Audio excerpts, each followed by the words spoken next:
S'il te plaît, avant que tu me poses la question, moi j'ai une question à poser aux personnes qui nous écoutent et qui nous regardent. Pose la question.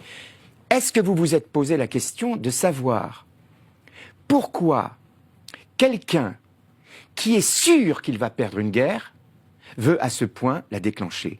Vous imaginez bien que la France ou même l'Union européenne contre la Russie, ça va dans le mur. On ne gagnera. J'imagine que tu as la réponse. Ben oui, la réponse c'est quoi, d'après toi? Parce qu'ils en ont besoin.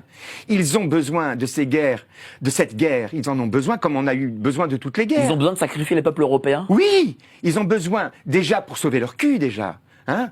Ils ont besoin, ils ont commis tellement de crimes, ils ont tellement précipité nos nations vers la faillite économique et la banqueroute.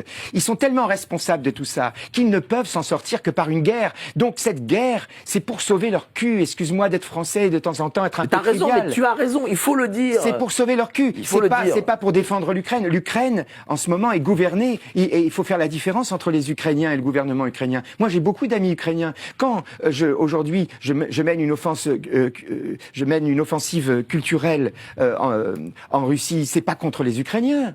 C'est simplement parce que je vis dans un pays où tous les jours, les gouvernants insultent le peuple russe. On ne parle pas comme ça à des Russes. D'ailleurs, on ne parle comme ça à personne. Et il faudrait que ce monsieur qui se prend en plus des torgnoles devant le monde entier, hein, par son papa déguisé en maman en descendant des avions, hein, qui est allé essuyer son cul plein de merde sur le drapeau français en recevant un terroriste à l'Élysée. Pardonne-moi d'être encore un peu français et encore un peu trivial, mais là, ça fait partie de la langue française. Eh bien, moi je dis que cette personne devrait mesurer son langage, ce que je ne fais pas ici, hein, mais pour lui rendre l'appareil lorsqu'il s'adresse à des gouvernants, notamment comme ceux qui aujourd'hui représentent la Russie.